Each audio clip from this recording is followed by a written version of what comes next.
All right, we are here. Somehow we made it. It's the beginning of the summer and we're all still alive. Those of you covered in smoke, the exception. Good luck, Cleveland. I've been getting pictures of that, and Canada's in flame. Canada's fucked, isn't it? But I'll never get to finally go to my holy land because I'm actually French Canadian, and I'm a French Canadian who's never actually been to French Canada. Oh, I've been. It's nice. Quebec City's cool and Montreal's cool. Yeah. I was We gonna went actually cross that off my bucket list, but there might not be anything left. Yeah, you should Sad to just go say. anyway. You'd probably be okay. True. Gotta go to the holy land of pasty-faced white people who don't tan well. It's who prefer 40-degree weather. You are going to eat so well. Your stomach, your mouth, you're going to be so happy. You're a Canada fan? That's good. Oh, Ooh, Canadian food and French Canadian food, you will be a happy camper. The I look forward to that. poutine with roast duck and yeah. Ooh, roasted duck. Okay, we have Jeff Taylor. Yeah, I'll give you the sharing rights as we go further down the list. Just answering a personal request. Okay. Australians were honored when they got Zoom bombed. We finally made the big time. Okay. Join the chat at least 15 minutes before we start, guys. So it's full of fun factoids. All right, we're gonna get going. Mr. CC Arshagra will be announcing our feature for next week. He's also going to be the host, and hopefully by Friday I'll have the bio information of our two features. We'll be featuring on the Wednesday, July 12th. And plus, we are actually talking with a couple of poet friends to have a feature in August on location. We're going to try and do it as a hybrid, but it'll be primarily on location for one of our friends. That'll also be announced too. So things are always taking longer, but to figure out. But I have a feeling by Friday, I'll have some really nice news for you guys. And also some other events are coming up. I'll hopefully be having some stuff to announce in regards to the Boston Poetry Marathon. I'm hopefully speaking with Bridget, one of the current co-organizers of the event. Bridget, I always forget her name because it's like three names. I can do two names easy, but three names, I started becoming stupid. Bridget Eileen Madden. She, along with Suzanne Mercury, helped head up the last three or four Boston Poetry Marathons that generally take place in August. The August dates have been announced for the next one, for the one this year, and hopefully I'll have some additional stuff to mention on top of that. But that'll be for another time. So all I can say is stay tuned. It's annoying, I know, but appreciate your patience. And now we're going to go to the first person on the Ramnator 5000. Chad, And, may I ask? Can I put the link for this on Facebook as a post? Is that all right? yeah, that's fine. Okay. Totally fine. Facebook, it's Facebook. You kind of have to put your name down these days. They don't even they barely take even like change names or nicknames. So it's very hard to, the one positive of that is that it's very hard to be a troll in those circumstances because trolls need to be anonymous, and you can say you're Barack Obama on Twitter now and photobomb a half dozen readings, but thankfully we don't deal with Twitter anymore, at least as far as advertising that. Chad's voice overlapping with Chad's voice resulted in gibberish. That's just me talking, but I'll check the sound issue. But anyway, we are now going to the first person chosen by the Ramnator 5000. Let's welcome up Rita Rusty Rose. Hi, everyone. It's great to be back. To celebrate Pride this month, I'm going to read a poem about the Stonewall Club. And my poem, The Fanciful Clock, is in RFD, in the bar edition. And this is the oldest gay magazine in the United States. And so this is my experience, and this is about one of the gals I know, Queen Alison Alante. And this is called The Fanciful Clock. Driven from the serenity of his Black Forest home to a murky perch in a Gotham jungle inn. His two-note trill resonates in the charged neon air as wings, underbelly, and beak complement humdrum jukebox tunes. Only one patron is attentive to his electric bellow. She is the most elegant of all club queens. Allison, a flaxen beauty, is demurely attired in pink swing dress, long matching evening gloves, nylons, and kitty heels. On a barstool throne, her honey-gloss lips wrap around a Tom Collins. She sips and hums a refrain of "Where the Boys Are," along with the tireless melody of a cuckoo friend as eligible young men flock and beg flavor and favor. Imperial queen of loveliness, with a flick of her wrist, she dismisses advances. Alone, she sits, waiting for the hourly chime from the woodland chalet. Her feathery friend will emerge soon, and together they will exchange pleasantries, break into song. And it is midnight, the clock strikes, hand-carved doors open, and the curious bird is attired in Krypton dyed psychedelic tuxedo. His sweet croon reunites him with his favorite lady. In feathers and finger, they flutter out the dank Stonewall coupe over the Manhattan skyline, soaring steadily into the future, holding secrets within each everlasting memory. And for those of you, just as a side note, there's always a question if there was a cuckoo clock at the Stonewall Inn, so that addresses it.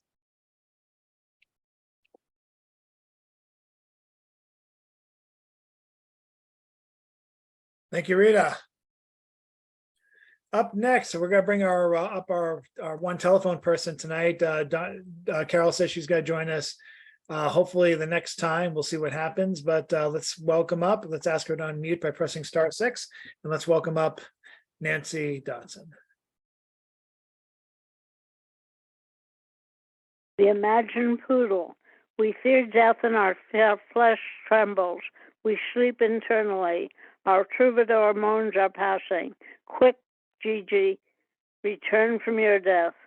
Dust to dust and change back into your furry being. Come back. The other furry misses you. We do not eat but diet. We think only of your coming. We do not eat with cilantro diet. Come quickly, sings the troubadour.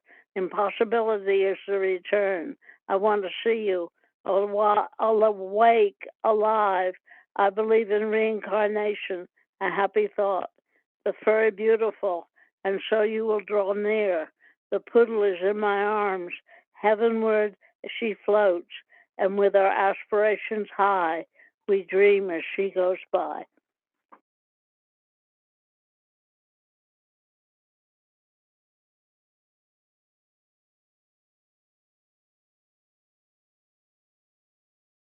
Thank you, Nancy.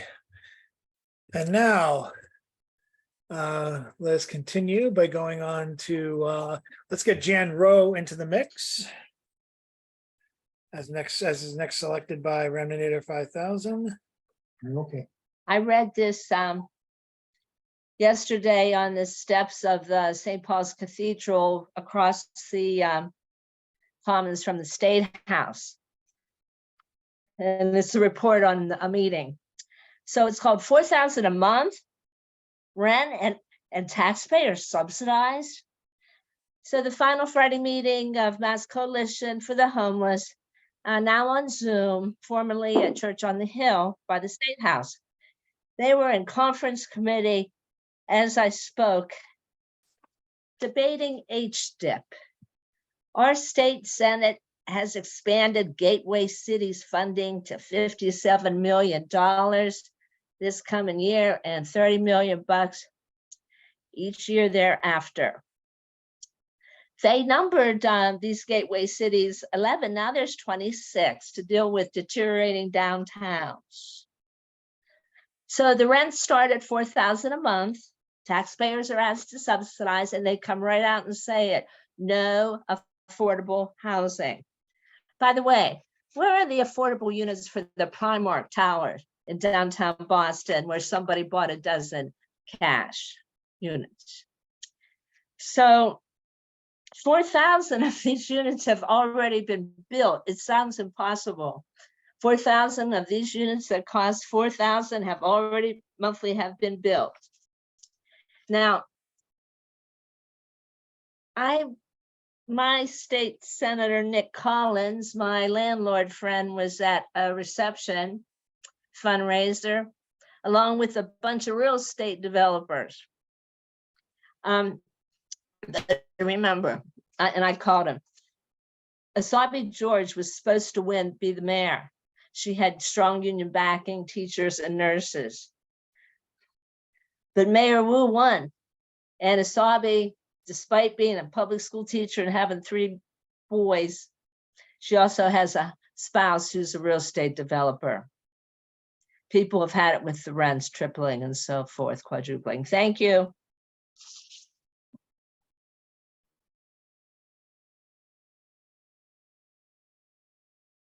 Thank you, Jan. I was going to bring on John Engstrom, but he unfortunately is reporting difficulties, so I don't think he'll be joining us again. So as a quick substitute, well, not really a substitute, he would have gone next anyway. Let's welcome up next, Mr. John Wezick. Hello. So I had these 3 spy novels, The Enigma Brokers, The Shadow Killers, and The Prague Deception, and they were on Kindle for like a long time. With the publisher said, "Oh, we're going to put them out in paperback into 1 volume," and so they finally put them out in paperback into 1 volume just today. And I posted a link in the chat in case anybody's interested. It's on the website that shall not be named. But anyway, I'll read a little bit from The Prague Deception, the 3rd of the novels. And the only thing you really need to know is that, John Clooney is a CIA officer, and this guy, Gruber, is his friend who he worked with on a lot of things. With its peaked roof, an onion-domed turret, the 3-story villa perched atop a grassy hill looked like it belonged in a fairy tale or a nightmare. Concrete steps with steel railing led to what used to be its off-center front door. The Mon 50 remote-controlled mine had demolished that when it projected hundreds of steel bearings into the bodies of the raiding team. A half-dozen dead lay mangled on the blood-stained porch. They'd met their doom before they had time to register surprise. All wore black uniforms, balaclavas, helmets, and bulletproof vests with the word Policy in gold. The triangular patches with cross swords, an eagle, and a parachute on their sleeves identified them as members of IRNA, the Czech police force's elite SWAT team. Inside, more carnage. 2 team members lay dead in the entryway, their HK-416 assault rifles by their sides. A 3rd slumped over the railing where the stairs had collapsed, blood soaked his uniform and drips sounding like a ghastly metronome onto the floor below. Shell casings littered the worn hardwood floor on the 2nd story. A gunman with a long beard lay in a pool of blood on the staircase to the 3rd floor, where a hallway connected 3 bedrooms. Inside the largest bedroom, a huge man, Anton Gruber, wrapped his hand around CIA officer John Clooney's neck. A gash on Clooney's forehead gushed blood into his eyes, and his clothes were ripped and stained with sweat. As Gruber squeezed Clooney's face, went from red to purple, he drove his forearms into Gruber's elbows and thrust his knees into the big man's groin. Gruber smiled, lifted Clooney off his feet, and tossed him across the room. Clooney landed on a table that splintered under impact. Despite desperate to stop Gruber, Clooney scrambled for the Glock 19 pistol in the corner and came up with it raised. And maybe I'll read a little bit more in the 2nd round. Thanks. TBC. Thank you so much, John. Up next, let's welcome back Jackie Chow. Okay. So I'm gonna go ahead and read a pen tome. It's called Tricks for Submitting Poems. Do not hold on to your work. What are you waiting for? The New Yorker or some other jerk to finally open a door? What are you waiting for? Another rejection letter? You should really be writing more until your poems get better. Another rejection letter? Why not lower your expectations and submit to presses that are smaller? Who won't accept your creations? Why not lower your expectations?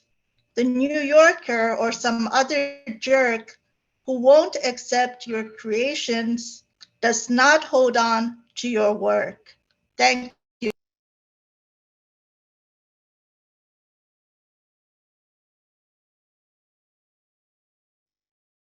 Thank you, Jackie. And now, live from Idaho, his own private Idaho. Let's welcome up Mr. Bill Lewis. Hello, hello, hello. Thank you, thank you, thank you. It's a joy and a pleasure and a fun time to be here. I am so happy. My fellow stoners in the soup. I mean, what better thing to have than the soup with stones in it? Yes, I am here for you in my living room, which is an echo chamber right now. This is my house right there. That's me. I own this. That's weird. And that's my brother's house. And that's the farm. And that's more of our stuff. And then some neighbors up here. And then more of our stuff. And a woman came by and she said, there is this cement block, which was part of the walkway. You know how you make cement walkways. And there were handprints in it. And they were her handprints. So her grandfather owned this farm in 1950. And it was so cool. In just a moment, let me show you the farm in 1950. So here is the farm today. And there we go. There we are in 1950. Yeah, you can see there's a house and there's no other house. And it is a dairy farm. Oh, so anyway, I'm glad that I do not have to do all that work. That is, yeah, farming is a ton of work. But I do have an appropriate poem. Just a moment. Let me blur my background so that isn't too disturbing. I'm disturbed enough. You don't need me being any more disturbed. Oh, la la la la la. La la la la la la la la la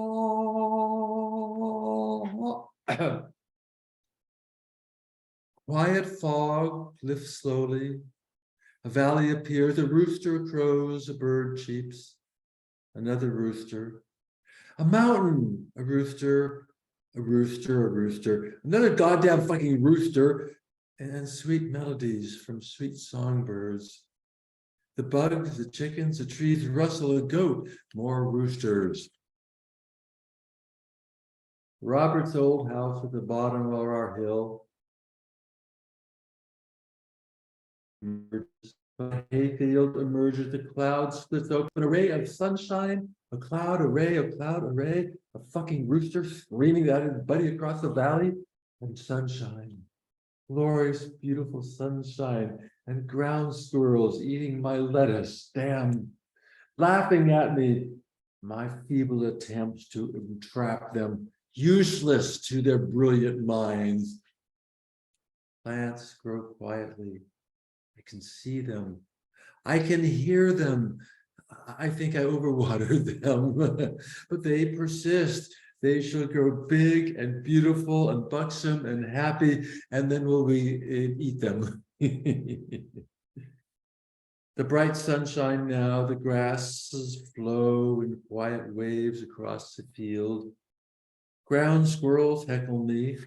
A crow, a horse, a tree rustling in the wind. Flaps its branches in preparation for flight. Songbirds, a car, more singing, bugs, high-pitched screaming, begging for love, super crickets or tinnitus, one of the two. No, that's a bee and that's a fly. Some kind of wasp, a mosquito, and a dead mosquito, and tinnitus. A soft, warm wind up the hill, but nothing but trees and trees and trees. All is well here, all is well.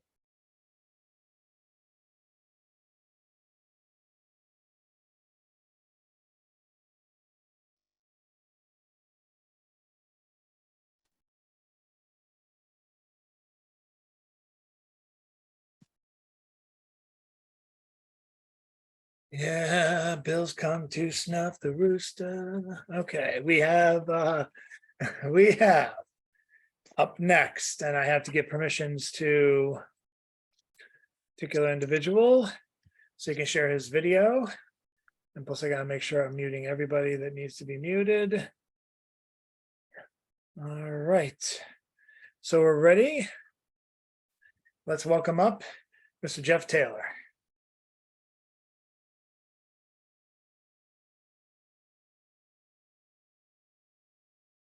Did I speak too soon? I might have spoken too soon.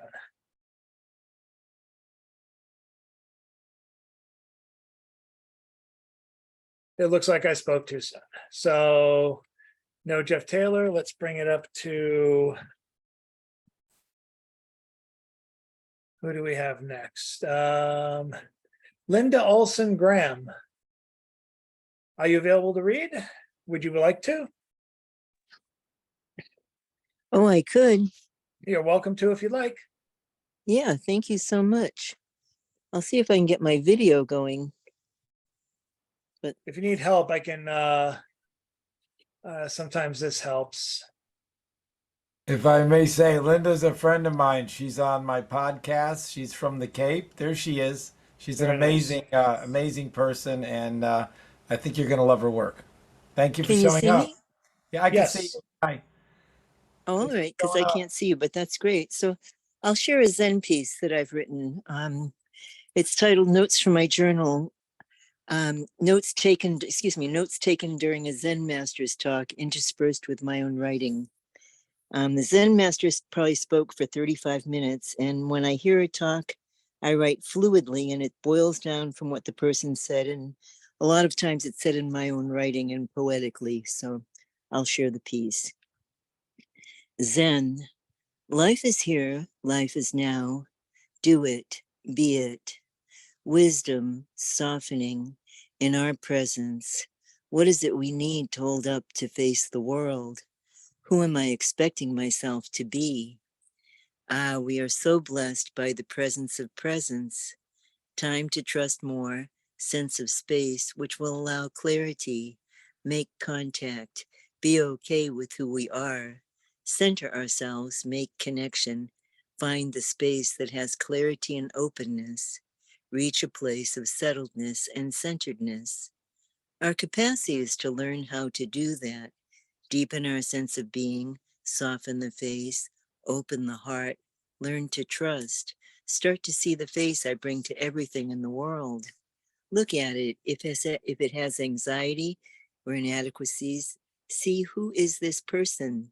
These questions are like jewels that we have to savor. Everything is an answer relating to how we relate to the world. Buddhism, sit on a spacecraft, read poetry, then try to bring that home to place of intensity and potency and expression of my existence. Buddhism suggests start off where it's easy. Notice the obvious mystery of being alive. Carry it forward. Start to see. We do it our way, and then we have to find a way, find out what touches our heart. Then look at the teachings. They offer us a map. Every spiritual discipline offers us compassion, patience, etc. Spirituality transcends the tradition. It goes underneath it.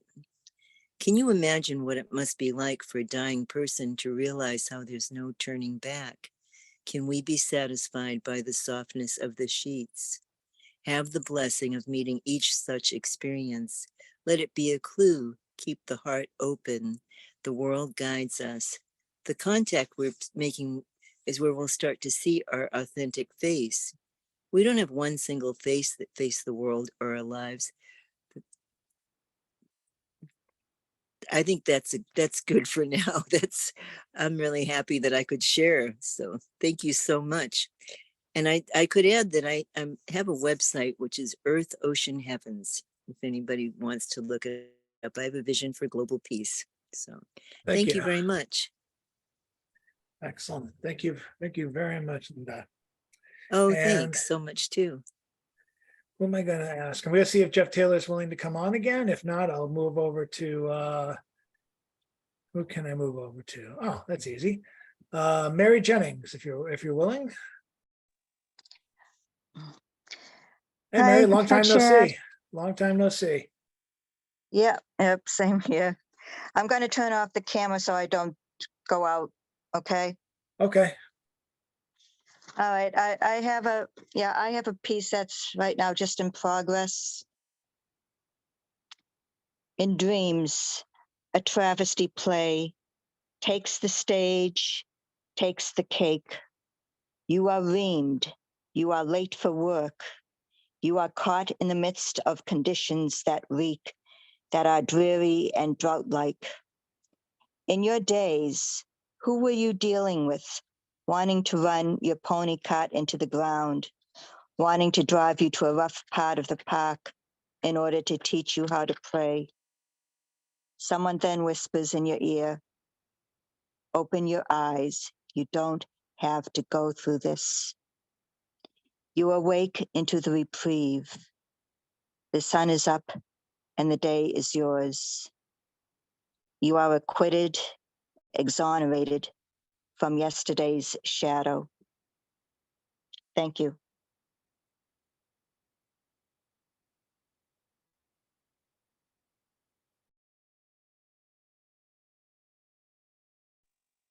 Thank you, Mary. You're Welcome back. Thank you. And up next, I'm going to bring in, we do have some people that are kind of in play or just joining us. So while I'm waiting for that to pan out, I'm going to bring up Ethan Mackler for our musical interlude.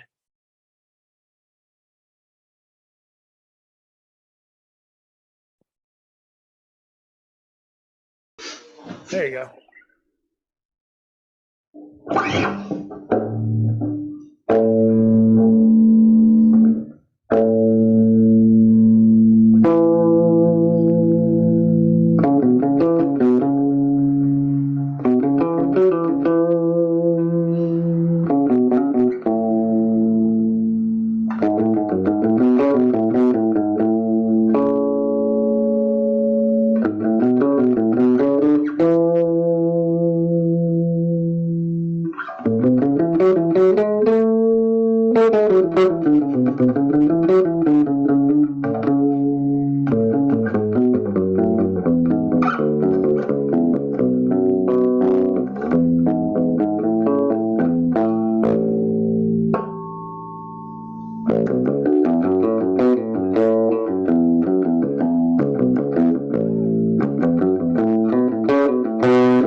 Thank you, Ethan.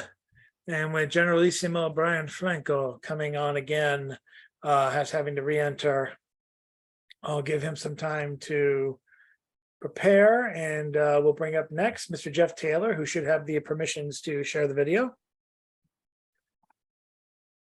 Hi, everyone. Yeah, thanks for missing the last time. I had to take a call from my wife, and so I had to step away for a second. Sorry about that.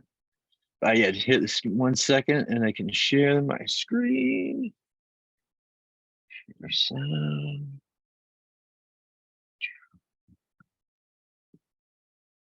All right, this is my poem "Tobacco and Hash" appeared in the Bloodshed Review, the first issue, and this is the editor, Matt Wall, reading my poem from the issue.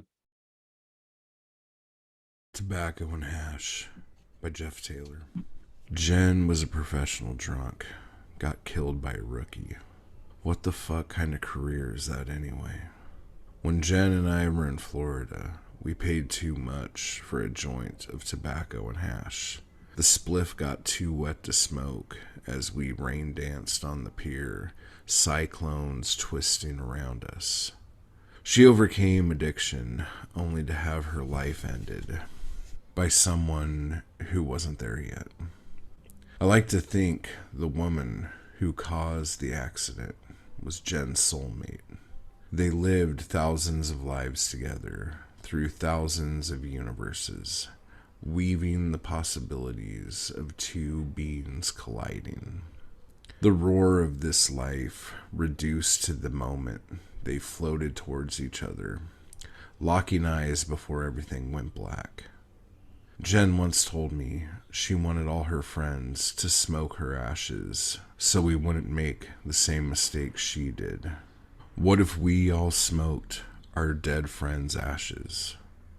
Would there be an energy transference reverberating across generations, raising our collective consciousness to new levels of possibility? Would we take on the weight of each other's lives?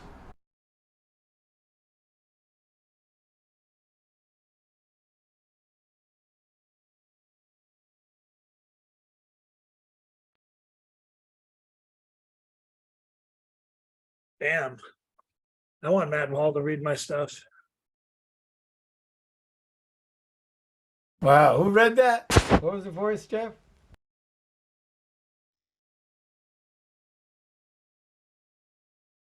Can you hear us, Jeff?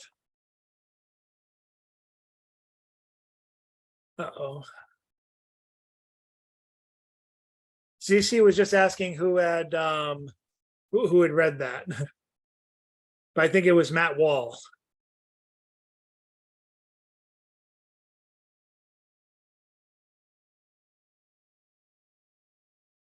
We seem to have lost your connection. I'm not sure what's going on. You might have to go out and go in again because we can't hear you. And you are clearly unmuted, so I'm not sure what's happening. So we'll go to, while we're waiting for that to fix itself, we'll go to Generalissimo Brian Franco. Oh, okay, sure. Welcome. Thank you. Thank you. That was quick. I wrote this. Can you hear me? Yes, yeah. I was just saying, I hope your throat is better than it was last time. Yes, yes. I'm cleared up. Cool. I got through everything. I got through the things that I had to read at last week without coughing, so I think I did okay. This first one I wrote in a workshop, a monologue workshop. So it's like part one of three things, but I'm just gonna read this one. Please excuse me for being honest about this fact, but I cannot take you seriously when you wear your baseball cap backwards. It is not a signature look. It is a sign that you think you are still 21. I think it is something people should grow out of. I won't say there should be an official age limit in which men should be indiscriminately carded when they look like it's not appropriate anymore for their age. It's just that you own a home. You bought a car that is not used and you can afford a vacation for longer than 4 days. Maybe turn that hat around so we can read the logo. Maybe try a nice Kangol or driving hat or bucket or fedora. You can look casual and look like the type of guy someone wants to marry or at least call their partner. When you turn it around the right way, it doesn't mean you have become a conformist. You can visually express your nonconformist nature other ways. But you are far past 25 years old. It's been a while since you saw 30. You are middle-aged. You are old enough to say kids these days and know it's appropriate for you to use that expression. And I'll do another piece, maybe two pieces. Let's see what I can do here. This was done in a different workshop yesterday. It's called an Ode to Pride. Because you have yet to kill me, I officially absolve you from being a deadly sin. Rosary beads and Hail Marys are not required as part of my prescribed absolution. Dearest, dearest Pride, you do exist. There have been times in my life I have felt your absence, but even then you were ready and waiting to make your presence known. There have been things I have been ashamed of, but as an adult, I have learned shame is an action other people force unto you. How golden rule of them. There have been things I have been ashamed of that now I have gifted to you. I have no tattoos, but I often wear what other people tell me are faults. As tattoos, I have inked onto my forehead. Okay, this is another poem that I wrote in the same workshop, untitled and unfinished. Sometimes it is impossible to talk to another person face to face without seeing a mirror in front of me. The other communicant is not my mirror image, but I see what they think of me in their eyes, their sighs, their breaths. Am I droning on through this conversation? Are they nodding their way through, responding with form letter words and gestures? Am I being respectful, or am I checking emails and texts in my mind? Are they aware that my conversational modus operandi tends to be laced with faux pas? That my brain has twiddled its thumbs into a tangled mess that can only be untangled via surgery? That my psyche has had so much surgery it no longer produces visible scars? And I'll just do one more little piece. So like a little love poem, I guess. There is this thing you do that drives me out of my mind. Sometimes it happens during congressional activity. Sometimes it happens when we are in bed just being. Sometimes it happens when it seems almost the wrong time for it, but there is never a wrong time for you to whisper the words I love you silently by kissing me ever so softly, indiscriminately in a location like a shoulder, or along my aquiline nose, or a knee, or the tip of my thumb, when I'm getting dressed, when I'm cooking breakfast, right after I buckled up in the car, after we've settled into our seats on a plane. This is so incredibly romantic on your part and never ceases to take me by surprise. It makes me feel as if you will always be the best decision of my life. Gracias, everyone.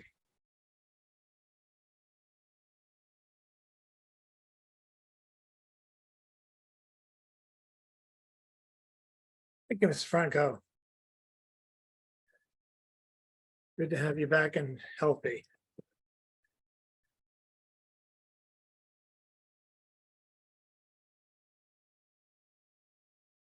And now, Hey, that was an excellent poem, Brian.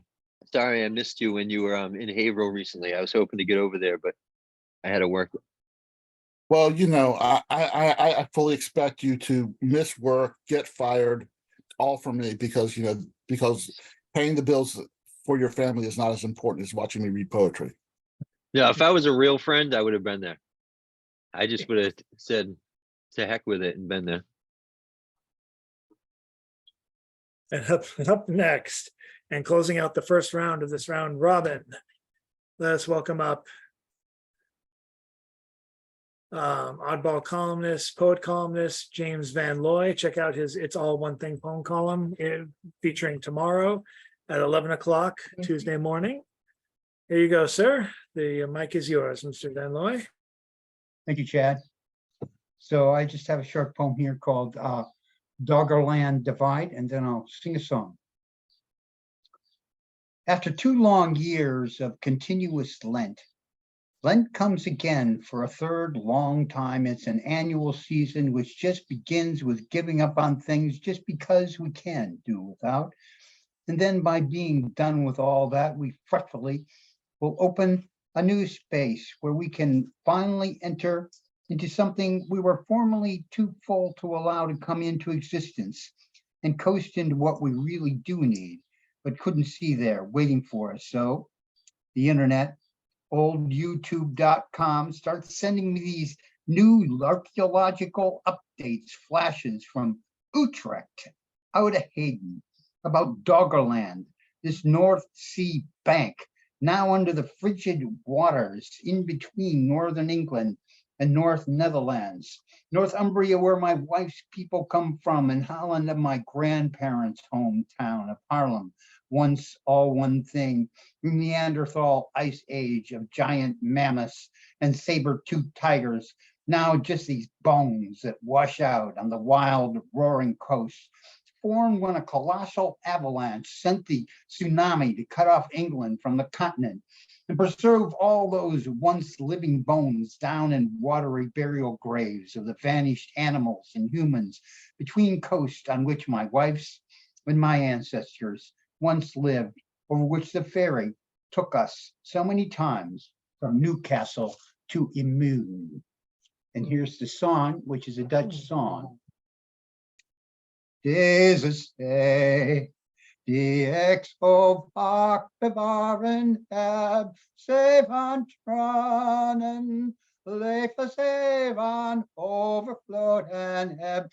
Deze zee is mij zo vaak gegaan, maar wat zij deed, ik kan er nooit weerstaan.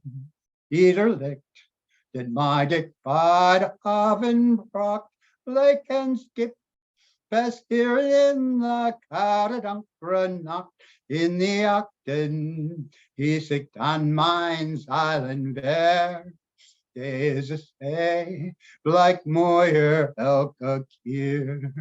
Hoe vaak kwam ik niet aan land, was de vaderweste grond, likte zij niet het zout van mijn ogen en mijn man. Hoe vaak dat ik niet hart mij veranderen kan, terwijl ik droomde aan een blauwe horizon.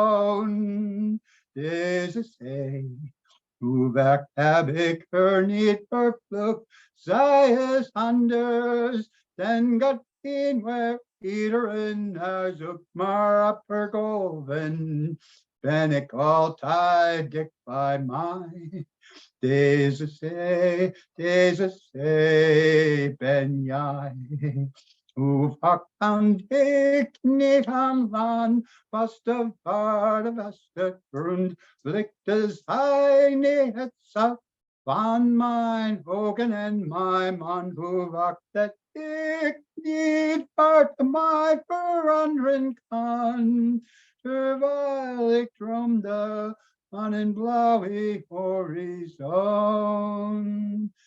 Deze zee, waarvan ik in de diepte ken, weet dat ik voorgoed haar zeeman ben. Deze zee, die leeft in mij, dat ben jij. Deze zee, die leeft in mij, dat ben jij. Thank you.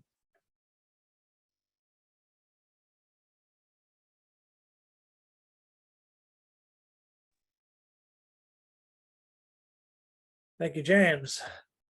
But just when I thought the round robin officially ended, I think we have someone who just joined us.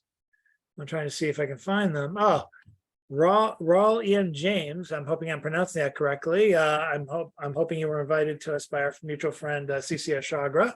If you'd like to read a poem, you are more than welcome to. Well, yes, thank you. I just joined on. Excuse me. I misread CC's invite. I thought it was for today, but it's next week's show featuring Paul. But that's okay. I'm glad I'm here. So I'll share a piece with you. That'd be great. I don't know if I've been here before, so I'm just kind of slowly worming my way back into some of the Zoom rooms. So let me see. Just bear with me 1 second. I'll Take your time. let me just find a piece that I will share. Well, since this is probably my first time here, I'll read it. I'll share a piece that I tend to usually read as the first piece that I introduce myself. This is a piece I wrote a few years back that kind of highlights my an epiphany I had, my spiritual awakening, whatever you want to call that, where I heard a voice that invited me to stop being a victim to life. So it's called A Voice.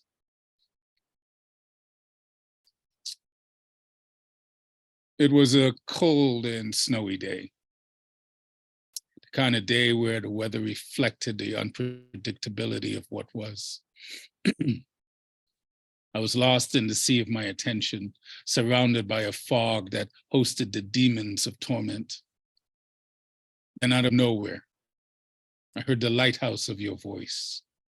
I could not see, but I felt your space within. For too long, I've been trapped as a victim in the echoes of my mind. Venom coursed through my veins as toxic words fumbled with each other while impatiently waiting to be spewed. My body slammed in anguish, battered from years of being lost and blinded by the rage of my victim's cry. I straddled the thin line between here and there as I swirled in my hangover of grief. My arms acted like a cane that swayed side to side, gingerly searching for a lifeline as I prayed that hope would shelter me from the turmoil of my memories. My mind was a distorted canvas of vibrant colors that housed the whirlwinds of chaos as I stood fully exposed at the crossroads of discomfort. And for a moment, my heart forgot its purpose and skipped beats as tears flooded its chambers with the waters of inevitability. At that same moment, your voice was an invitation to the door of my rebirth.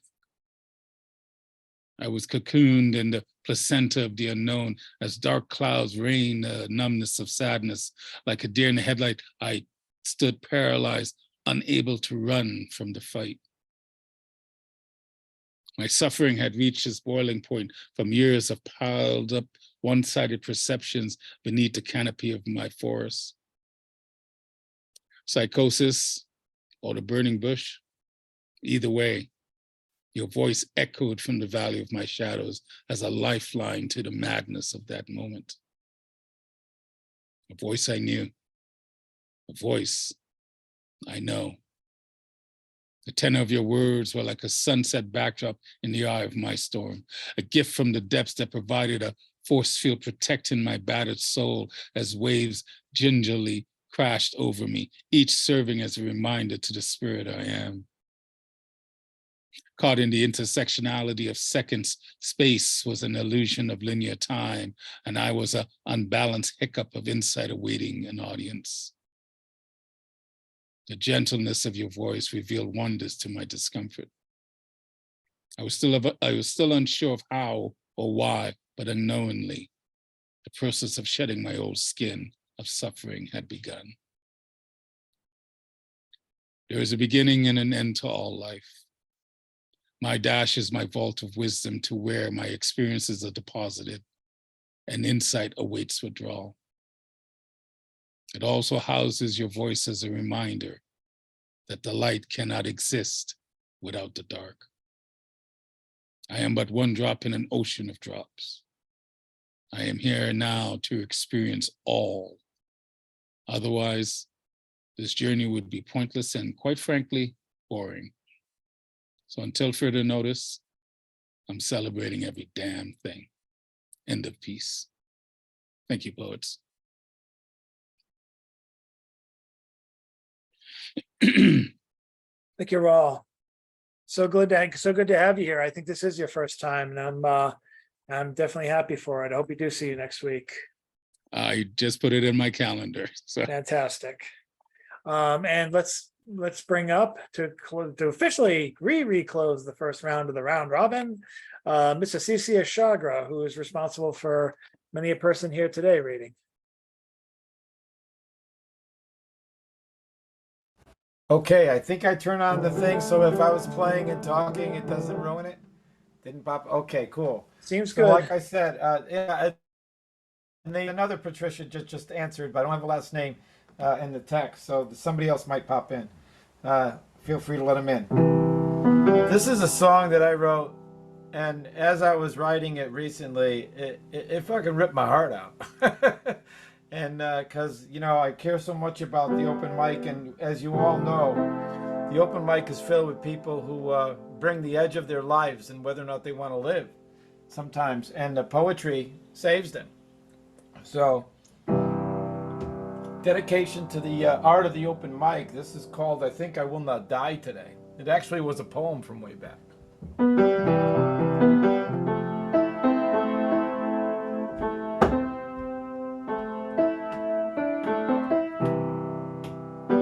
I think I will not die today, although I just may melt away into a dream that's here to say, love, stay, and I'll stay with you. I think I will not die today, although I just might cry today, and yes, my tears may fall to see love freed from all the harmful thoughts I made. I think I will not die today.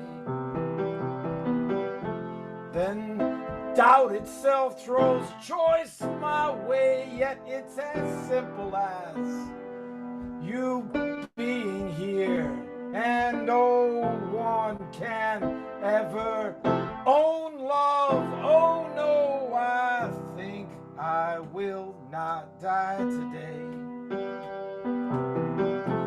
As I go through no love with just my face on a stage as bare as no one's here, where there's no reason left to leave my life. Oh, I think I will not die today.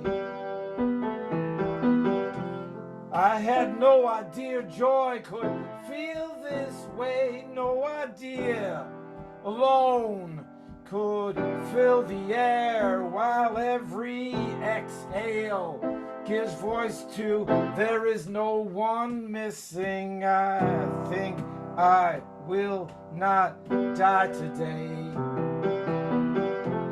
although I just may melt away into a dream that's here to say, love, stay, and I'll stay with you.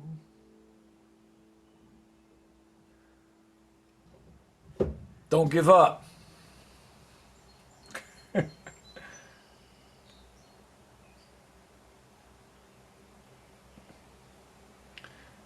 I think it was the 35th anniversary. It was the first time I ever played piano at the Stone Soup anniversary feature, and I had my friend there played bongo. That was a as the decades go by, eh?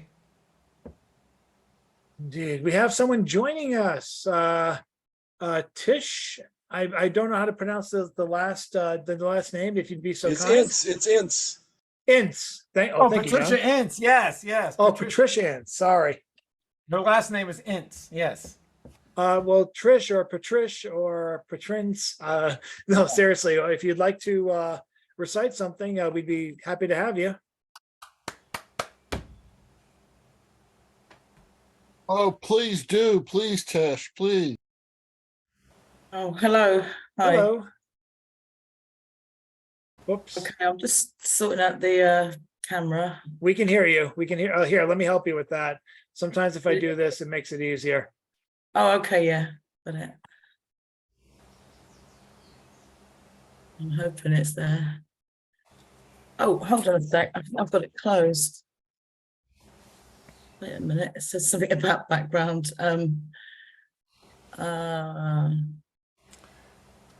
Should be no background. Oh, it's got something else. So I don't know what's going on. Right, it's not showing. Anyway, I am here. We could hear you. Yeah. Good evening, everyone. This is the first time I've been back to a US open mic or poetry event since returning from San Francisco, and I'm very happy to be here. Thank you, CC, for the invitation. Please put me on a list somewhere. Thank you. Of course. I'll sit in the background somewhere now. Thank you. Oh, you next don't week, July 5th, Paul Skiff is going to be featuring. I'll be hosting, so please come back. Thank you. Will do. Would you like to read something tonight? Yeah, I have a couple if you would like me to share. That'd be awesome. Thank you. Do put me on the list. Well, you're officially next on the list if you'd like. Okay, all right. Let me just get my work out. Hold on. I've written a couple of new ones, kind of finding a new voice. It's a voice that's there. It's been for a while. And I kind of like to share the two. I've just written this one now. Sorry, I've written this one yesterday. It's called Listen. And the second one is written about 10 minutes ago. Listen is, well, it's connecting to my Trinidadian roots. You never listen. You think this be your first time? Me tell you something. Never be a second and third. Take it now. You think this a beating? Me tell you, no one run as fast as me, like monkey up a tree, snake all around England since 1953. You work sin, smile as you cleaning shit, but no one but you have to suffer it. Don't let men touch you. Some likes you some exotic peach, be 400 years since we done reach. Keep that pen beside your bed like a sword. Keep yourself at night.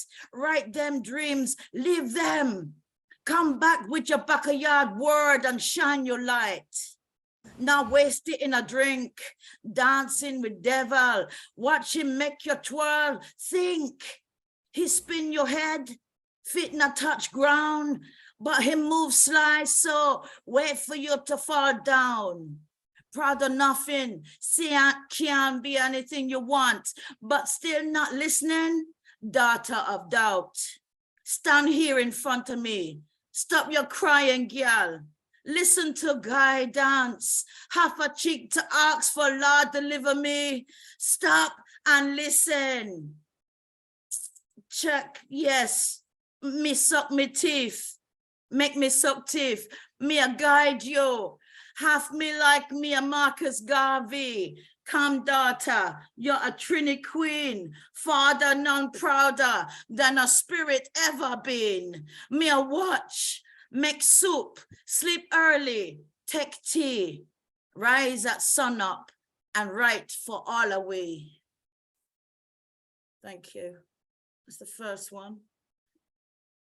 That's for my late father. And the second one is, again, for my father, and this is called How to Scale Mackerel.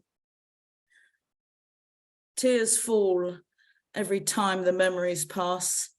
Tears of regret, not listening to advice. How to scale a mackerel with a knife. This skill, his early morning sea job, fished off Maracas Bay, like a boss, packing ice in boxes to keep them fresh. pulling in a hopeful heavy net. I was 12, looking at eyes from a dead fish, scales pearlized, standing with instructions, a knife. Father makes someone catch a wife. It was more feel welling in my eyes.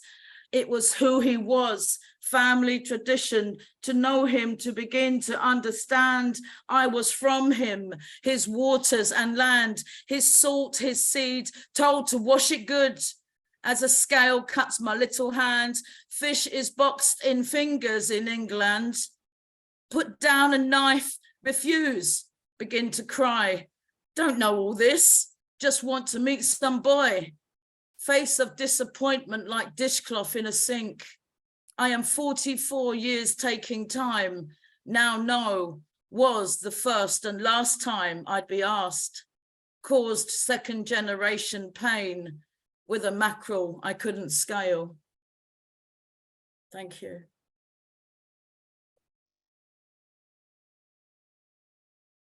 Thank you very much. Thank you. Thank you, Trish. Thank you very much, Trish. And we're going now. I think we have a full accounting of the open mic list. We did a very lengthy first round robin. We're going to go back to start, collect $200 as we pass go. 2 seconds. Richard is going to be showing up in a minute. If you get him in there. Richard who? I got to pronounce his name right. Spesic. Oh. He just texted me. Okay, and the Beat Poet Laureate of the United States just said he can't make it right now. He's at the hospital. Oh, well, So yeah, anyway, that's understandable. Anyway, when he pops in, he pops in. Go do what you got to do. I tried. I worked it. Well, I appreciate it, CC. Thank you for how about a hand for everyone that just popped in at the last minute? That was Good Lord, beautiful. yes.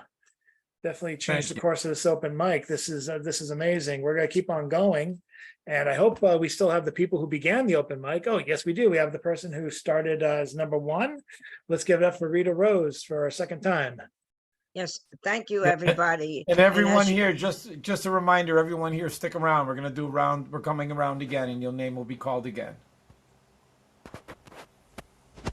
Round two, yes.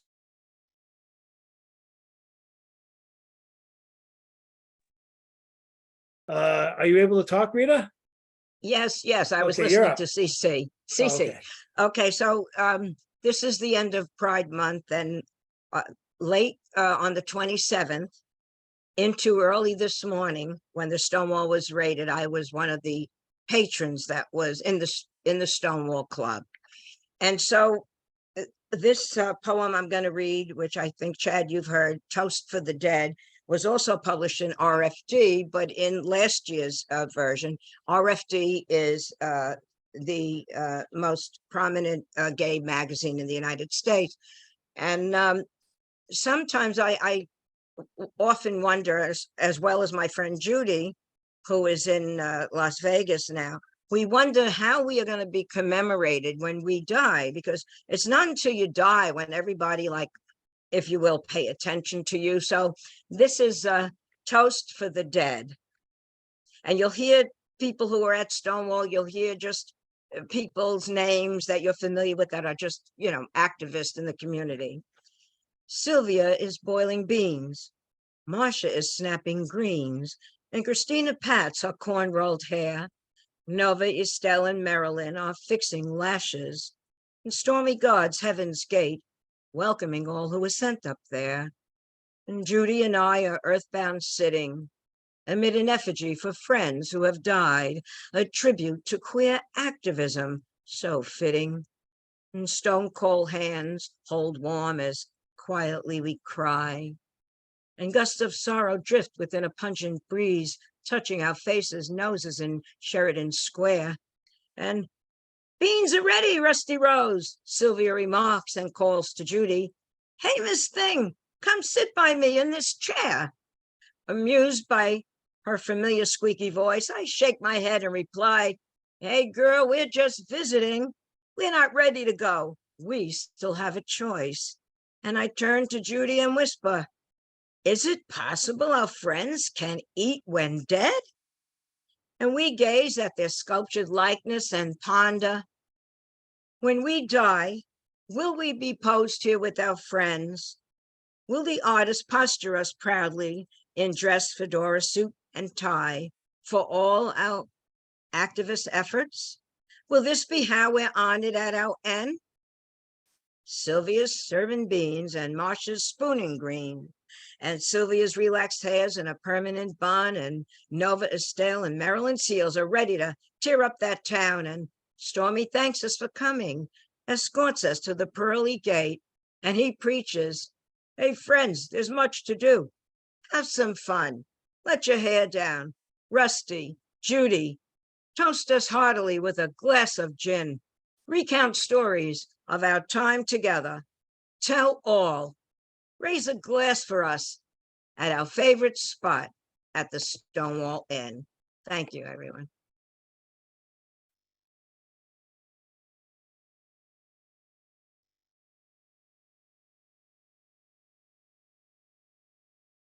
Thank you, Rita. Who do we have next? Seems forever since number 2 was called last time. Yes, and here she is now. Let us welcome up. And that was a great way to help close out Pride Month, Rita. So thank you so much. And let's welcome up next Miss Nancy Dodson, our sole phone participant this week. Press *6, Nancy, and you have your time. The storm, broken by the seawall and bitten by the wind, 12-foot waves lash against the pier. Fish thrown by mighty waves lie dying on the beach. One, a seahorse, lies near death. Tom, a neighboring lime, rescues it. He puts it in a sea jar, seawater, and fish food. The seahorse sinks to the bottom of the sea jar. Warmed by the humidity of the air, the seahorse swims to the top. He eats all the fish food. The thundering storm throws telephone wires from the pole. Lightning flashes again and again. Tom wishes he could spring the dying fish back into the sea. In his house, the water is high and the pumps go on. Many fish die today, but the seahorse lives, and so does Tom.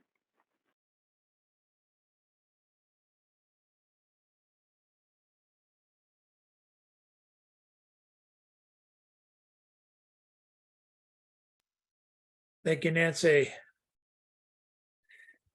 Up next, yes, the continuation of John Wesick's pulp story. I hope, Mr. Wesick, you can take it away.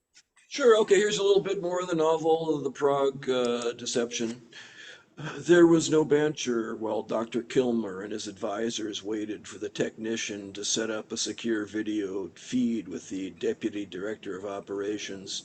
Despite numerous tries, the flat panel monitor in the skiff displayed only a test pattern of multicolored rectangles. "Okay, try it now," the technician said to his counterpart in the White House over a telephone. "Nah, still not getting sync. I'll try rebooting." William Tate sipped cold coffee while looking at the officials sitting around the cramped conference table. The air was stale and smelled of desperation. Dr. Kilmer, newly bald from a round of chemotherapy, occupied himself with cleaning his wire-rimmed glasses. Tate was wise to Dr. Kilmer's tricks. His superior affected several mannerisms that allowed him to think before speaking, a useful tactic in espionage. As for his advisors, through decades of bureaucratic knife fights, most had perfected poker faces. They wouldn't give anything away. This was Tate's strategy, too. Until he understood the moving pieces, it was best to stay silent and let Dr. Kilmer do the talking. The wait seemed like hours, but in reality it only took 15 minutes before the DDO's face appeared on the video monitor. He was an odd-looking man who wore his thinning red hair close cropped. "It's a real shitstorm here, Gene," the DDO told Dr. Kilmer. "In addition to our kidnapped ambassador, 9 members of a NATO ally are dead in an ambush we sent them into. Prime Minister Novotny is furious and states having little success calming him down. Can you summarize what we know so far?" The raid on the group that took our ambassador was a setup, sir. Dr. Kilmer put on his glasses and tucked the lens cleaning cloth in his vest pocket. A private contractor we'd used for decades sold us out. What do we know about him? Name's Anton Gruber, German born in Dresden, then part of East Germany, fluent in English, Spanish, and Russian as well as his native German. He worked as a border guard in Frankfurt, the one in the east on the Polish border, not ours. He seems to have some kind of falling out with the Stasi before he escaped to the West. He did some drug enforcement work for the West German equivalent of the FBI, the BFE, and then went to Argentina where he had dealings with the BND, their Foreign Intelligence Service. Anyway, years later, Harold London brought him on board as a private contractor. Harold London is a legend, Doug Kunstler, one of Dr. Kilmer's advisors, exclaimed. When I was in Islamabad, I heard he traveled all over Iraq, posing as a Russian technician to sabotage Saddam Hussein's air defenses. Then there was the time he planted a bomb in Slobodan Milosevic's cat. Would have worked, too, if the damn politicians hadn't lost their nerve. Dr. Kilmer gave Kunstler a willing look to shut him up. Any more details about Stasi connections? The DDO asked. All these Germans had Stasi connections, sir, Dr. Kilmer said. True enough. Who was the officer on the scene? John Clooney, sir. Where is he now? On administrative leave pending investigation. All right, find out what happened. I'll bring in the Special Activities Center and try to keep the politicians off your back. I can only delay the latter for a while, so you'd better act quickly. Keep me posted, Gene. Will do, sir. When the video feed went black, Dr. Kilmer asked, impressions? When I was in Islamabad, we knew how to smoke out traitors, Kunstler said. Tate suppressed a snort. To say Kunstler's politics were like those of Attila the Hun would be an insult to the chieftain who'd sacked Rome. Oddly enough, Kunstler had taken Tate under his wing when he's one of the few black officers at the agency. People are full of contradictions. Your methods didn't work too well with Al-Bulawi, did they? Stephanie Remick sniped back at Kunstler. Her comment referred to a supposed double agent who turned out to be a suicide bomber. Like many women her age, Remick wore colorful scarves to conceal the wrinkles on her neck. She was smart, capable, and never repaid Tate for all the cups of coffee he bought her. We need a damage assessment to determine if other operatives have been compromised. Is there any chance that Clooney was in on it? Dr. Kilmer asked. No, sir, Tate said. I'd stake my reputation on it. You have. In any case, we need to think about the optics here. How long does Officer Clooney have until retirement? Dr. Kilmer asked. 6 years, sir. Let's ship him off to Thule Station, Kunstler suggested. He can spend what's left of his career counting penguins. Penguins live in Antarctica, not the Arctic, Doug, Remick said. What am I, a biologist? Kunstler said. Fine, have him count seals and caribou then. Steph, see what you can dig up about Gruber from this end, and if Clooney's dirty, I want to know about it. Dr. Kilmer turned to Tate. Really, even though it's been years since you've been in the field, this is your mess to clean up. Better pack your bags. Anyway, thanks everybody, and again, I'll post a link to the book now out in paperback in the chat. Thank you. Oh, sorry. That's not it. Thank you, John. And it looks like Jackie Chow left us sometime before the first half ended of the first half of the open mic. So we're going to go straight on to our Idaho correspondent, Mr. Bill Lewis. Hi, thank you. Yay! I am now going to make you all very jealous. We all have our struggles to deal with. And right now, one of my struggles happens to be dealing with crows, in particular crows who want to eat my cherries. Check out my cherries. Do I have beautiful cherries? God jealous of my cherries. Now, will I get any cherries or will the crows get them all? This is something that I presumably wrote in 1978 or 79 or 1980 or something. I was just wandering through and showed up. And so now you get to hear it. Lucky you. From the Unlikely Press Service, the Colonel, CMS, uptime 23/16/45.1.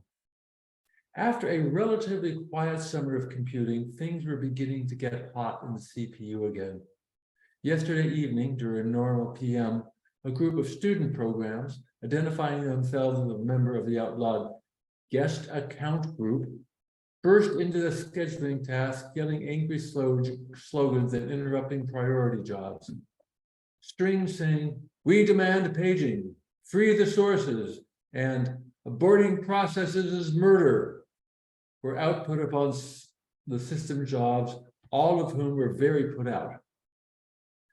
Several updates were delayed by the melee, but no system bugs were reported. The fracas lasted almost 100 milliseconds before the error correcting codes arrived to restore order. Commenting on the matter afterwards, the executive stated, "These programs seem to think that they have a user-given right to compute.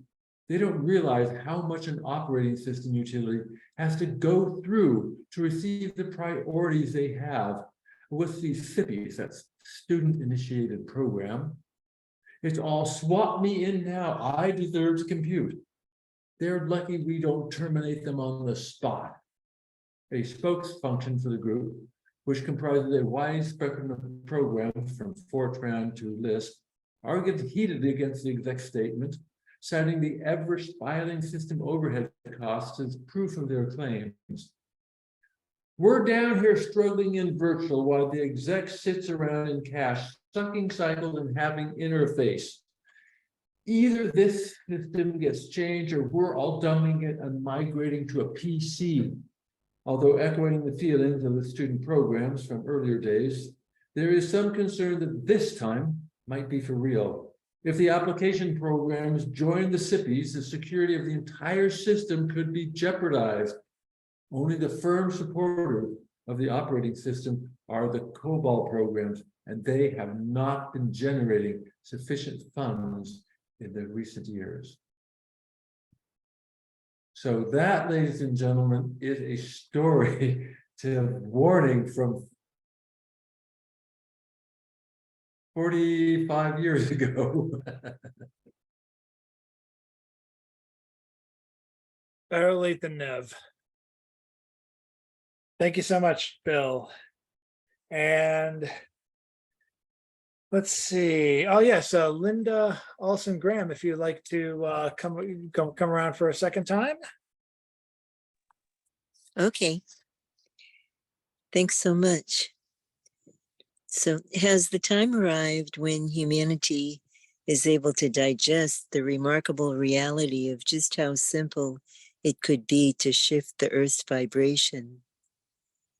The French philosopher Teilhard de Chardin created the word noosphere to describe a layer of thought that hovers above nature and acts as a universal consciousness.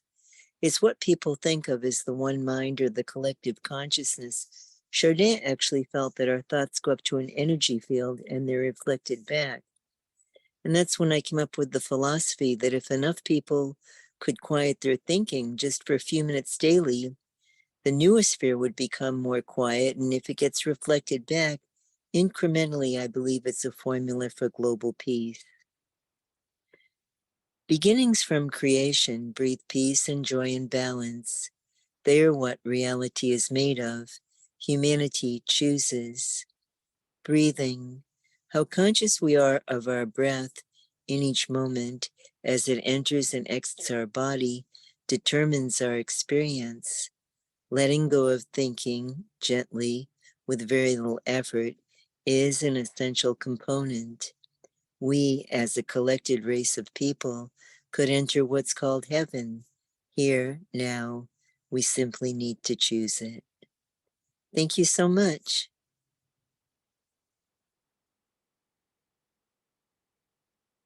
Thank you, Linda.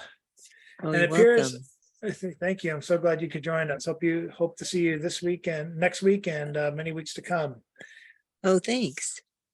And moving forward, or moving back, I should say, it looks like I had forgotten to put Jan Rowe in there because I've been crossing out names because so many people have had some connection issues. So I think I forgot to call Jane to call Jan up before I called up John. I knew I was missing somebody, but sorry about that, Jan. And if you're willing to That's come okay. again. Go ahead.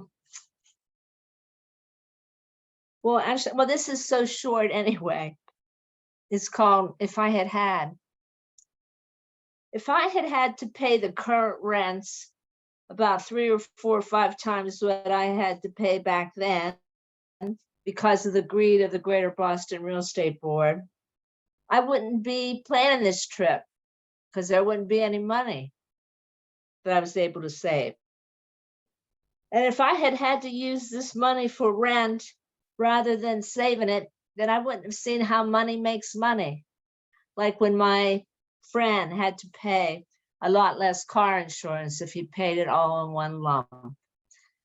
That's it. Thank you. Thank you, Jan. And now, Mary Jennings, if you'd like to come on again.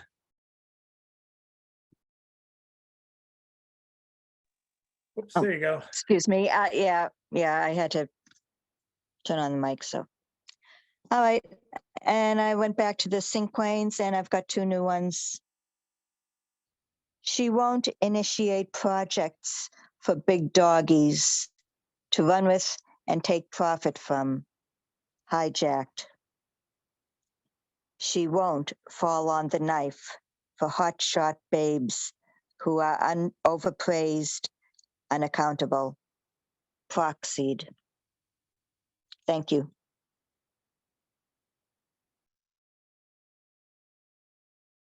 Thank you, Mary. And who do we have up next? Oh, would Jeff Taylor like to come back and either read another poem or do another video? I don't know why I'm talking about him in the third person. Yeah, hi Chad. Yeah, sure. I'll come and do another one. Nice. Thanks. Looks like I'm just seeing now low battery on my laptop. So let me try to go quickly. Hurry.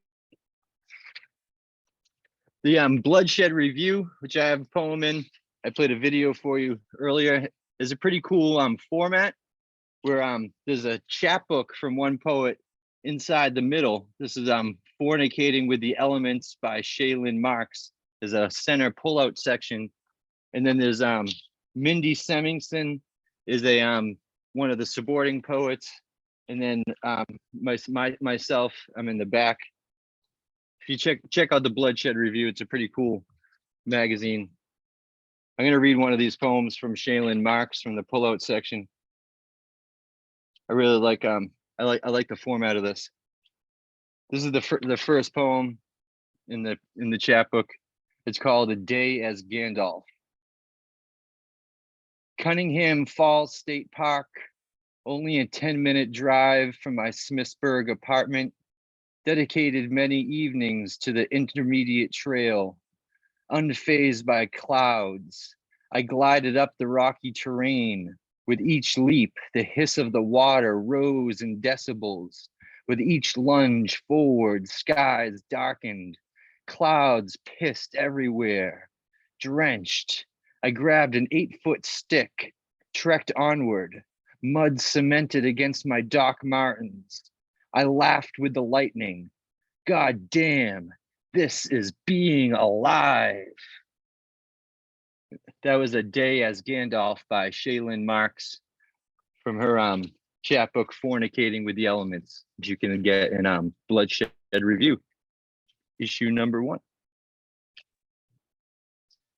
Thank you, Jeff. And I actually just posted that link for interested parties. It's only $5 to purchase, so that's a pretty darn good deal from especially off of Etsy.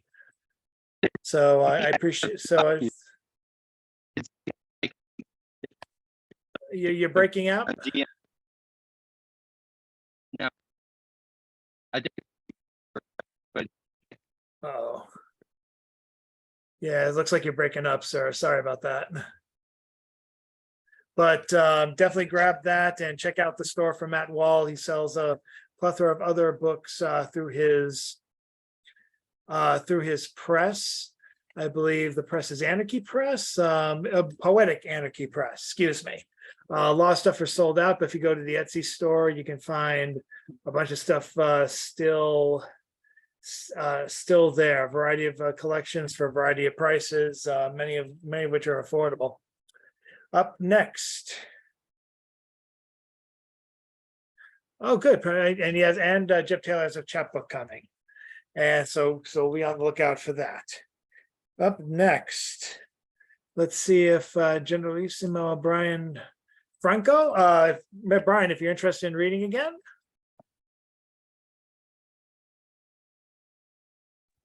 Sure, I will read again. I will read some. The love of my life for Rusty is here. And this is for her. So bear with me 1 second. I've had 2 seconds. This is called Before. It's for Rita, Rusty Rose, and everyone else inside Stonewall Inn when it was raided by the NYPD June 28, 1969. The Shangri-La's saying, "Give him a great big kiss" on the jukebox before it happened. It was a hot. Judy had passed 6 days prior.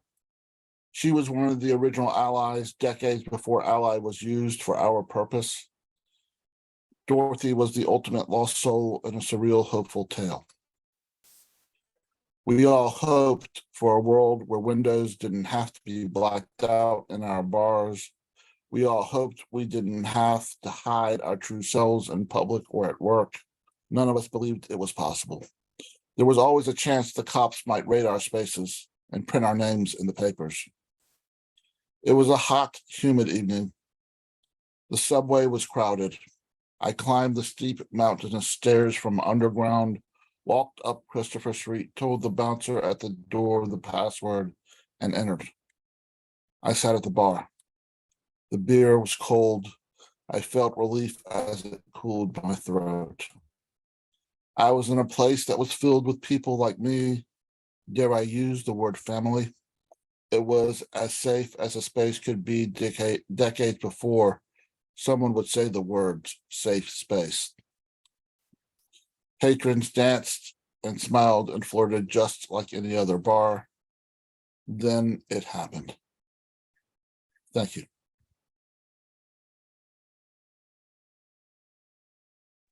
Wonderful stuff. Thank you for helping us close out not just June, but Pride Month as well. And I should also mention that in addition to the Poetic Anarchy Press, which also seems to be looking for submissions, I'll be posting information on a number of calls for submissions that are actually ending. A good chunk of them are ending this weekend, July 1st in particular. And I'll be posting those on the Stone Soup Poetry Facebook page. So if you haven't joined the Stone Soup Poetry Facebook page, I hope you guys do so. And I'll be putting a lot of information out, especially if you have anything that comments on the current state of affairs. There's literally going to be a Fuck Florida issue of an online journal coming up, and I'm hoping to get something in for that, at least for a submission to consider. But so check out the Stone Soup Facebook page for at least a couple of calls for submissions, not only just for anthologies or special issues, but also brand new journals coming out. Up next, who do we have? What do we have next? Let me get this out. Oh, Raul, Mr. Raul, if you'd care to read one more time. Sure, I could share another piece between folding laundry. Huh. Doing laundry and listening to poetry, it's my moment of zen. So, all right, I'll share, speaking of the craziness of the times, I'll share a piece. I think it's still I still have some work to do on it. It's not a new piece, a piece I wrote a little while ago, put away, and then kind of slowly editing it as I go. It's called Nothing New Under the Sun.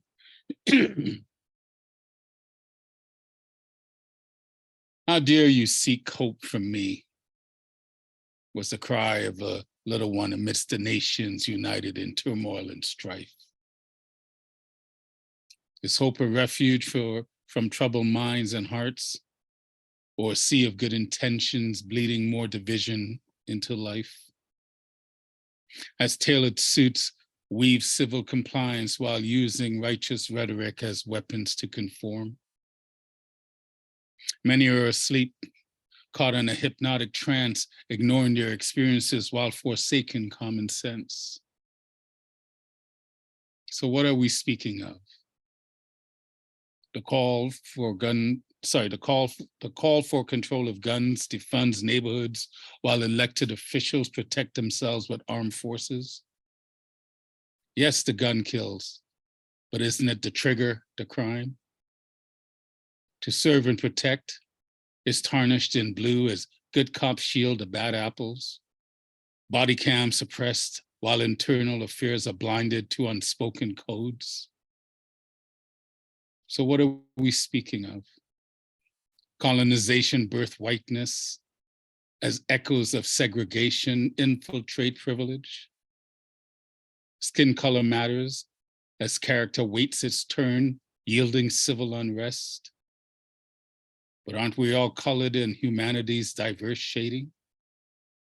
Out of the systemic ashes, the phoenix rose in a splendor of hope, only to be anchored by identity's cries.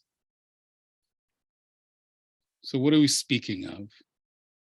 Today's safari is for the Black man, but no mention of others on the bridge. I can't breathe, calling for his mom with a knee on his neck as life exited. I'm guessing white on white is not worthy for the corporate race hustlers. The thousands of lives lost in the hood, where are the protests for them? Words weaponized, used to perpetuate suffering, yet the path to success remains. So what are we speaking of?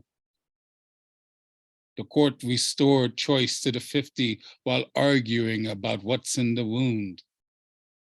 Violation forced upon should always be met with empathy and compassion. But let's not confuse this path as redemption for bad choices. Many Blacks struggle with populations being stuck, yet since Roe versus Wade, millions of spirits returned damaged. So what am I speaking of? Let this piece serve as a reminder there are three sides to truth. Let us stop shouting, for life transcends beyond just black and white. All the blaming and rioting of old pains only stifle possibilities. Time is an agent of change that requires patience and heavy lifting. So heed the voices of the past, for there is nothing new under the sun. Many have, many have preconceived notions thinking they're anointed. Stop for a second and breathe. No, really, stop for a second and breathe. Be open to grace. As we mourn the past, it is okay to admit history cannot be undone. And it's not an admission of surrender or giving up the fight, but maybe it's an avenue to focus our love on a more meaningful effort. Where hope becomes a verb for making things better for the living. In freedom's cry, democracy or not, the choice shall find its place. I'm a global citizen in life's mystery, doing my best to live mindfully. And at the end of it all, unity is what matters in the craziness of it all. I am listening. I am listening. I am listening. So let's have a coffee, a hug and friendship, and let's start with a chat. End of piece.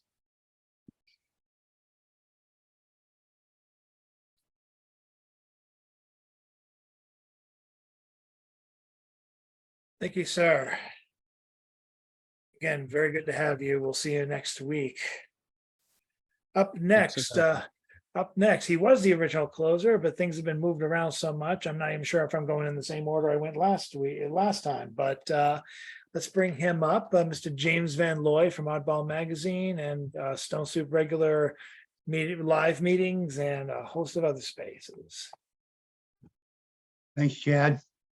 So I got a Stone Soup poem here that I wrote with Jack back in the day when we worked at the flower market at Faneuil Hall. It's called Outsider Theft. It's a dream poem. I ride my long lost Volkswagen Chariot down the great suburban highway to nowhere with my old dream buddy, past the Marriott Motor Lodge, Youth Again, and the Enemy's Lair. We're on the spy for the answer to eternal need and turn in at the oval of a rest stop haven where a tiny clapboard cottage goes to seed, looking out over the vista of skyscraper heaven. As we dismount, our vehicles double doors wide, the old colony complex blocks our view to the ocean. I don't know how people can be carried by the tide to live in such square dwellings stripped of emotion. We've come to steal a few nubile plant cuttings that we can use to enliven my bare city walls and rip them from garden and flower box jutting out from cottage face as neighbors make calls to tell the state police of our evil outsider theft. But by the time they arrive, we have already left. Oh, give me land, lots of land under starry skies above. Don't fence me in. Let me ride through the wide open country that I love.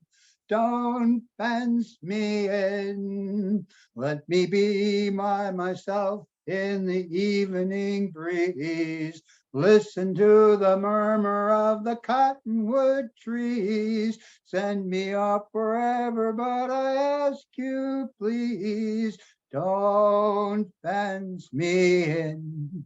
Just turn me loose, let me straddle my old saddle underneath the western skies on my cayuse. Let me wander over yonder till I see the mountains rise.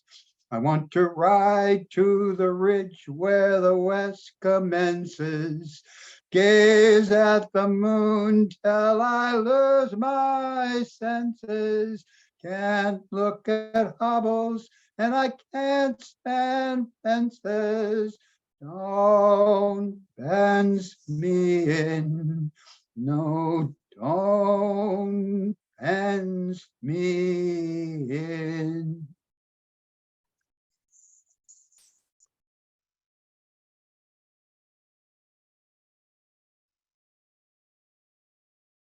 Absurdity.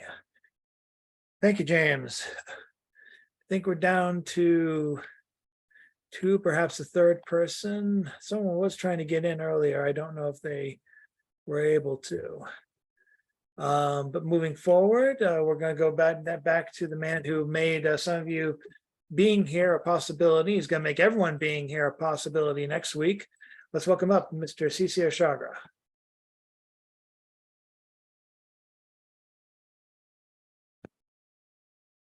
Uh-oh. Looks like he might be.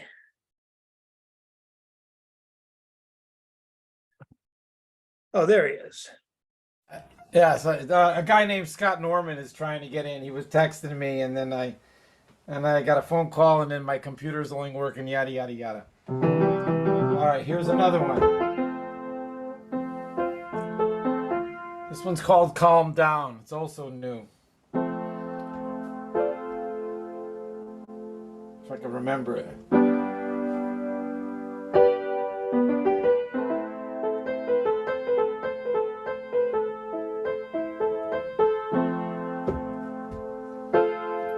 It is here I observe my own mind.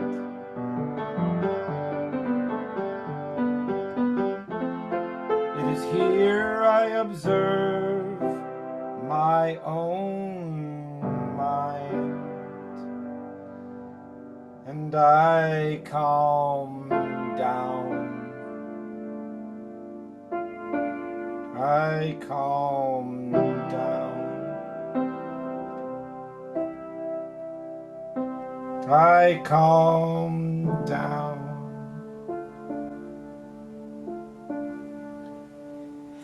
I calm down.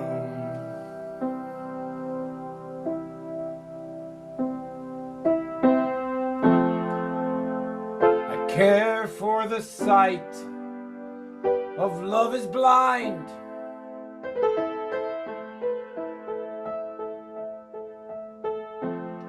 My heart takes a rest and I sigh.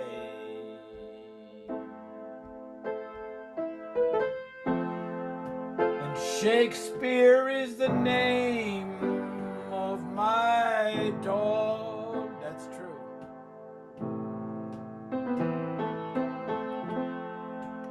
And I'm grateful I feel home here and now. Oh, there it is.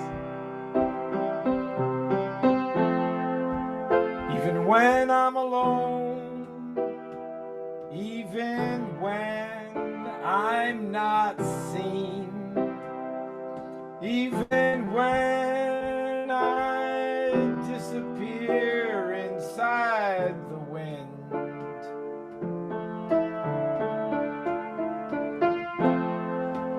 as I share my alone with my peace of mind,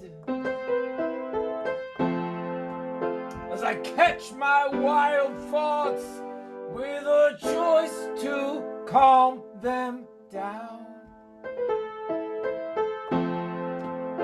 as the wars all around me survive just to die,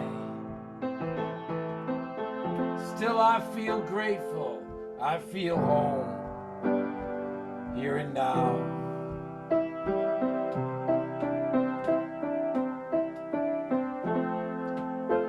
'Cause it is here I observe my own mind.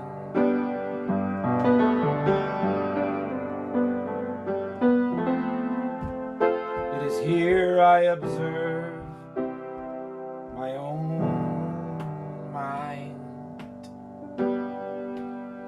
And I calm down. I calm down.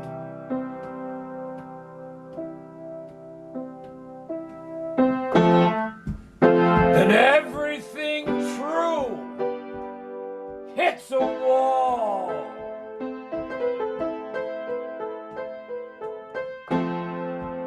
And everything large discovers it's small. And everything out there is only within. Then here comes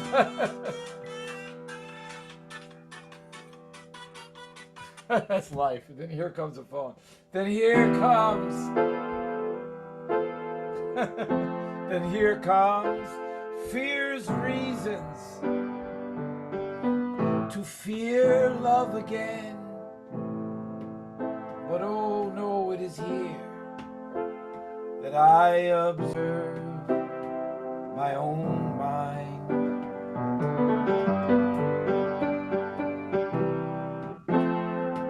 It is here I observe my own mind.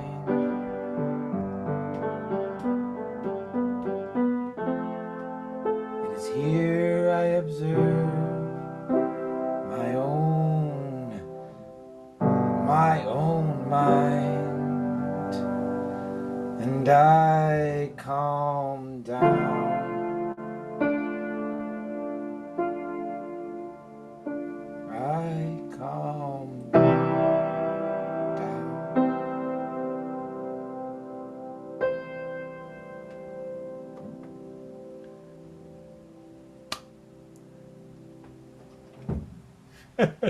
So I gotta go back to figuring out this. Still trying to get people to show up. I know. It's not good when you're checking text too, but Yeah, I I know, it's horrible.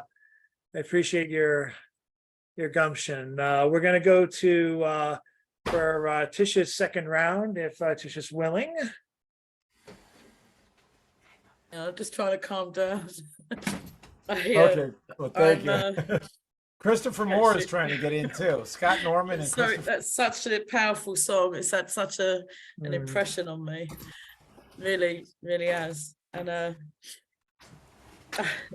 feel a bit weird about doing this poem, but that the personal impact that's had on me has been great. So this, and I'll be learning away with that. Thank you. This poem is about it's a women's group I've joined, and I've been writing some of the women's stories through poems. And this is inspired by one woman's phrase. It was a phrase that she gave about being, just wanting to be more, seen as more. It's called Proud Rivers. We women with ragged hair that fall about our faces, in skirts that lie wet against calves. We pull ourselves from deep pools alone onto rocky riverbanks. We swim the white rapids. We have called angels as a raft, attend to our dying breaths, who offer rest in their wings. We are shaken by hurricanes. We are thrown into abyss. In love can be still waters.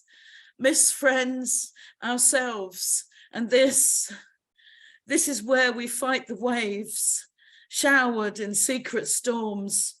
Stand up, take our arms, reach in, around, protect. Groundswell is our force. Warmongers meet us at roads and trip us into beds. We lie in darkened rooms and dream of light goddess. We are women I am proud of. We are all about change. Collect one another from battle, slay to better day. We are and could be more. We could be more and are proud in one another. For the skirts, the hair, river storms, and missing this. This is the river of our woman stillness.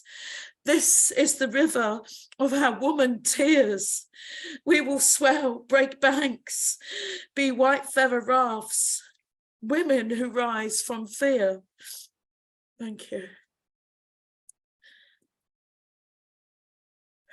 So that's enough. Thank you very much, Chad.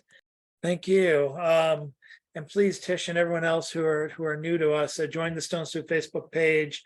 You're allowed to share work and share poems, but we much prefer you to take our calls for submissions, send out work send work out to be published in Oddball magazine, which is kind of our companion, kind of our partner in crime.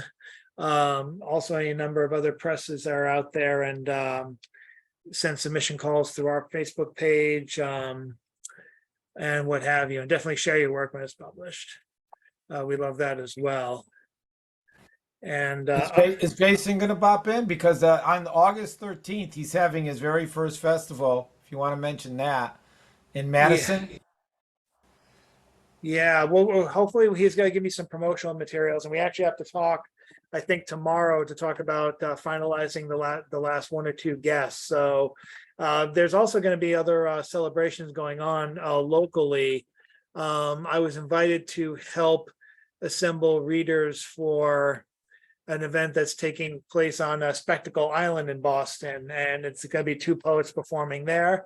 I am not one of the two poets. It's a family event, and I'm not the most family-friendly person. You know, animals and kids I can deal with in small doses. I just can't eat a whole one, and my poetry is probably not for them. But we have two poets we'll hopefully be able to announce the next couple of days. Just sitting on a lot of stuff, including hopefully a hybrid show that's going to be taking place over at a friend in Future Features house. So we're looking forward to that. And there's a lot of people we have to say goodbye to. There's got a lot of people we're going to be saying hello to. So we're looking very forward to that. It looks like, did we have, Prasanna Kumar, who has a hard time getting to our open mics because of the time difference. He's the last person we have to read tonight. If you want to do 2 rounds in one, Prasanna, I think everyone's up and willing to hear it.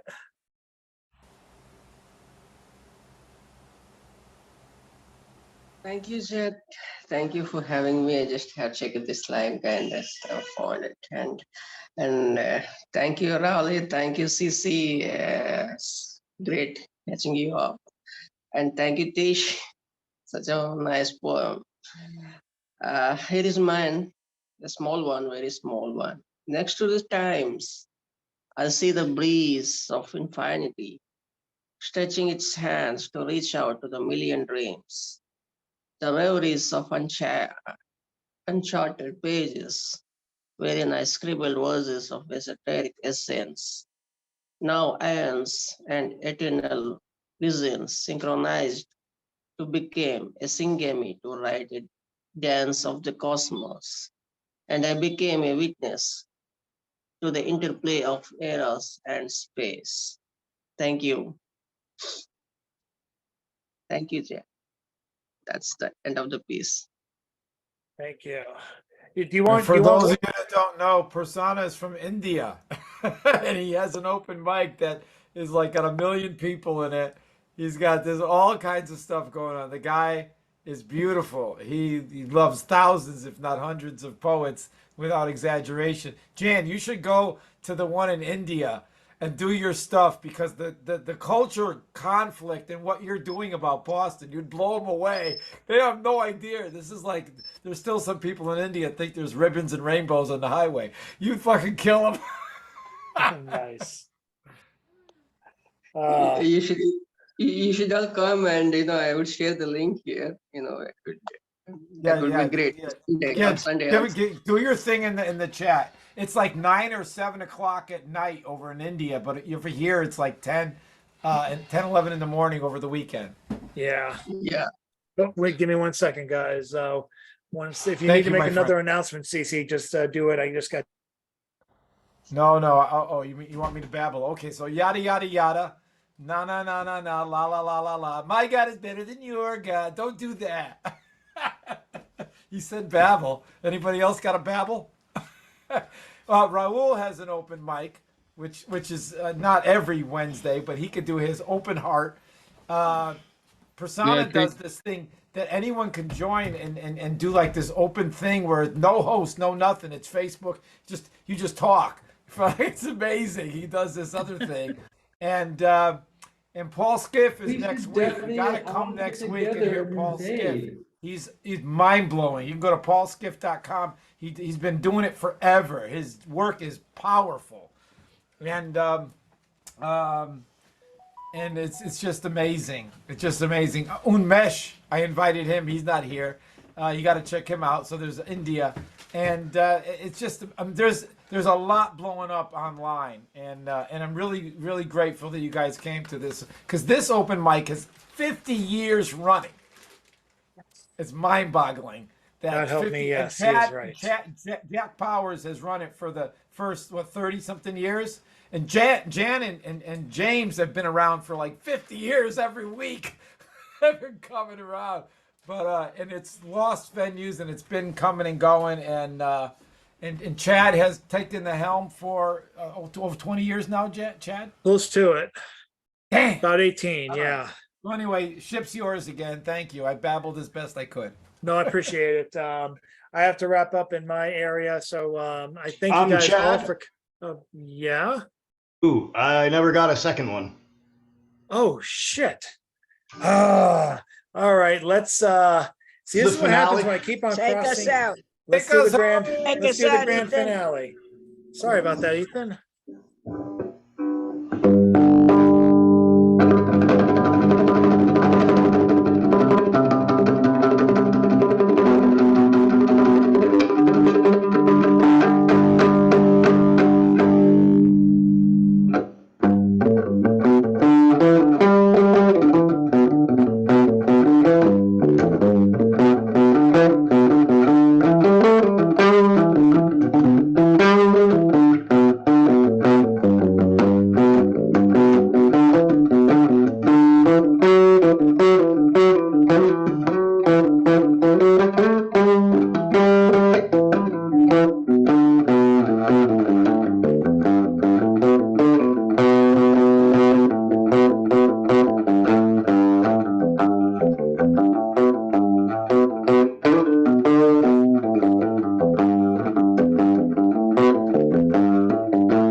And so having re-ended the open mic, round robin, gee. Chad, Yeah, thank yeah. you. I just put in the chat that my open mic is on Monday, the 3rd of July. So Oh, excellent. So yes, definitely copy and save the chat because there's a boatload of information in here. And definitely post your information on the Stone Soup Facebook group as well. We'd love to have your information. We'd love to pass things around. So this is fantastic. And thank you guys very much again for being here. Next week, CC Arshagra will be helming the Stone Soup wheel himself, and hopefully inviting all of you back as we welcome up brand new feature coming from, oh great, he's New York area. I'm trying to think. I'm totally forgetting now, of course. Oh, Paul Skiff, New York Paul City. Skiff, thank you. Good Lord. Yes, Yeah. check out paulskiff.com. He's We'll be a- putting all that information up by the end of this week. And also we'll be announcing the double features on the 12th of July, Sarah Oakte and Len Germanara, two poets of the great renown in the South Shore area of Massachusetts. They used to run first the Poet Tribe series in Brockton, Massachusetts, and later Bridgewater, Massachusetts. And I think they went back to Brockton. But more importantly, they helmed a Nantucket poetry series for damn near 2 decades. It was a lot of work on their part, and it was amazing reading if you were able to go there. Nantucket's not easy to get to, but it was an artist mecca when they were there. And basically Sarah Oakte works as a marine biologist, and she had several acres of land to herself and a ready-made venue to host writers and poets and personalities all over Nantucket, the Nantucket Island, any time of the year. And it's amazing during Christmas too. If you've never been in Nantucket, it's worth going to if you can afford it. And but unfortunately, the poetry scene is that much poorer now that they moved over to the West Coast, and now they've moved back up to Maine.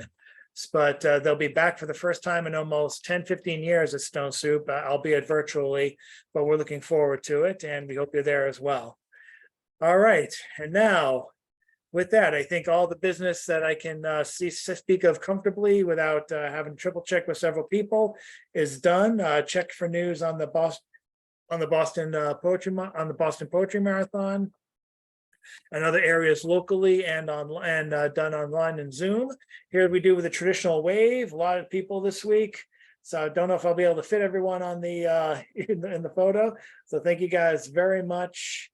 Could be like this every week. All we need is you and CC to helm the comms next week, and then I'll be back for Leonard and Sarah. So again, thank you guys very much. Have yourselves an excellent evening, and hope to see most of you next time. That's right. The show's over. See you next time. Thanks. Take care.